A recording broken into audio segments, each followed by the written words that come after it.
Әбинең сандыгы чыннан да серле икән бит. Аны ачкан сайын нәниләр үзләре өчен бик күп яңалык белә алды. Сандык үзе дә хәзер музейларда гына саклана. Аның төбендә чыннан да һәркемне кызыксындырырлык серле дөнья. Милли киемнәр кигән кызлар һәм малайлар сандык төбеннән чыккан китап аша халкыбызның онытылып барган уеннарын, күмәк җыр биюләрен искә төшерде.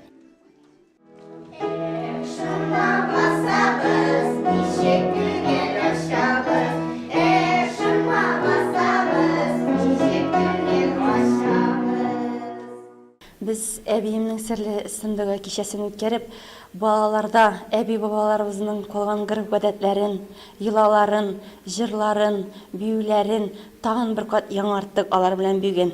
Татар балалары белән дә, рус балалары белән дә өйрәнгәндә алар бик теләп катнашалар.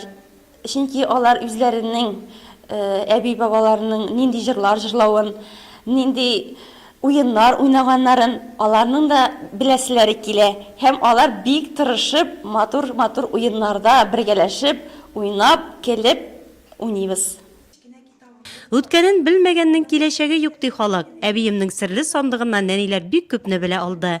Өлкәннәргә карата хөрмәт тәрбияләү, халкыбызның тарихына кызыксыну уяту, җырлы биюле уеннарына мәхәббәт тәрбияләү, гырыф-гадәтләребезне, милли йолаларыбызны, мәкаль әйтемнәрне кабат искә төшерү сабыйлар өчен тәрбияви яктан бик әһәмиятле булды ул. Әбиемнең серле сандыгын җырлар җырладык. Шигырь сөйләдек, биедек. Талым балалар бакчасы 1989 елда оешкан. Биредә төрле рус, татар, чуаш, әрмән милләтеннән булган балалар йөри. Барлык халыкның да милли бәйрәмнәрен бергәләп үткәрәләр биредә.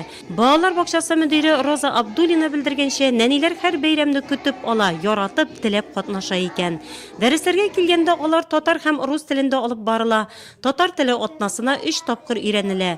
Талым балалар бакчасында төрле проектлар өстендә эшләп, сабый чактан ук балаларда ана теленә карата мәхәббәт тәрбиялиләр.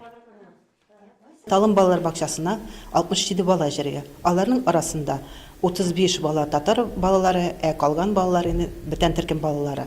Татар телен өйрәтергә тотынабыз без үзебезнең балаларыбызга кичкенә төркемнән. Алар ана телен өйрәнергә тотыналар.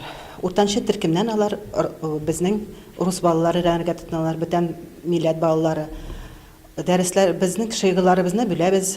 Бер шигылына барабыз татар балалар, икенчеләрен инде бөтен балалар төркемнәре. Без бергәләшеп үзебезнең татар халкының бәйрәмнәрен үткәрәбез. Каз мәсе, Нәврүз, менә тагын алдык әле әбиемнең серле сындыгын, Сабантуй, урыс халкыларының, чуаш халкыларының да бәйрәмнәрен уйныйбыз. Аларның Масленица бәйрәмнәрен үткәрәбез. Уяв, Рождество, менә шулай без бергәләшеп тату яшибез. Сабый күңеле ак кәгазь кебек, нәкъ менә бала чактан сеңдереп өйрәтелгән тәрбияви чаралар хәтердә озак еллар дәвамында саклана. Талым балалар бакчасында шул максатны куеп эшлиләр дә инде.